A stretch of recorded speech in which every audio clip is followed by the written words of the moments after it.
চাংচাৰী চৌকী গেটত বোৱাৰী নিৰুদ্দেশৰ ঘটনা।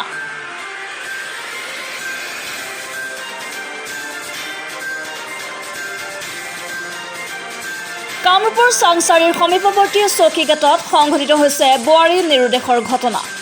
গড়েশ্বৰ নাওকাটাৰ বাসিন্দা ৰুবুল ডেকাই সপৰিয়ালে বিগত প্ৰায় 2 বছৰ ধৰি চৌকী গেটত ভাড়াতীয়া হিচাপে আছিল।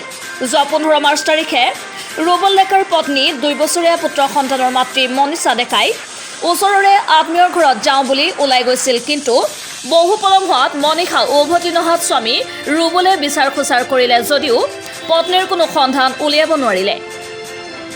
অৱশেষত উপায়ন্তৰ হৈ ৰুবুল ডেকাই চাংচাৰী আৰক্ষী থানাত অৱগত কৰে।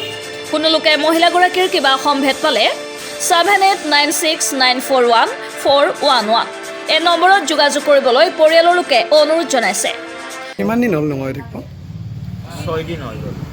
কি হৈছিল মানে ঘৰতে এনে স্বাভাৱিক অলপমান তৰ্ক বিতৰ্ক হৈ গ'ল।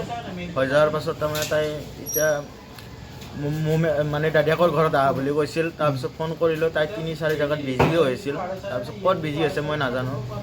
তাৰপিছত এনেকৈ তাই নাই চুইচ অফ কৰি আজিকালি এনেকৈ আছে। পৰহি অলপ খুলিলে, খোলাৰ পাছতো মানে এতিয়ালৈকে খবৰে নাই। বিচাৰ খোচাৰ কৰা হৈছিল। বিচাৰ খোচাৰ গোটেই জেগাত তাইৰ বন্ধু বান্ধৱী যিমান আছে চব কৰিলোঁ। ঘৰৰ যিমান মোৰ আলহী, আমাৰ কুৰমাহঁতৰ আলহী যিমান আছিলে চব বিচাৰ খোচাৰ কৰিলোঁ। এতিয়ালৈকে একো খবৰ নাই। আৰক্ষী চকীত জনোৱা হৈছিল? চকীত মই আৰক্ষী থানাত মই গোটাই কৰিলোঁ। 3-4 দিন গ'লোঁ, মই 2-3 বাৰ কৰি গৈছোঁ, কিন্তু এতিয়ালৈকে কোনো একো খবৰে নাই। আৰক্ষী চকীৰ ফালৰ পৰা কি কয় মানে এইটো কথা কয় যে আমি বিচাৰ খোচাৰ কৰি আছোঁ, পালে খবৰ দিম, সেইটোৱে কয়। বেলেগ আৰু একো নকয়। মানে অলপ জ্বৰত কথা ক'লেতো আমি আৰু কি কৰিম, আমাৰ ইমান শক্তি নাই, হেৰি নাই, সেইকাৰণে গুচি আহিব লগা হয় আৰু।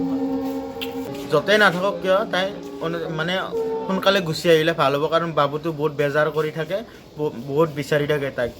ৰাতিটো শুব নিদিয়ে, হেৰি কৰিব নিদিয়ে, গাখীৰ খাই 2 বছৰ 3 মাহ চলি আছে তাইৰ, এনেকুৱা হৈ গৈছে।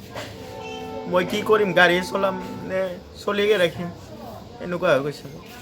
উত্তৰ গুৱাহাটীৰ পৰা খৰ্গেশ্বৰ নাথৰ ৰিপৰ্ট, আৰৰ খবৰ।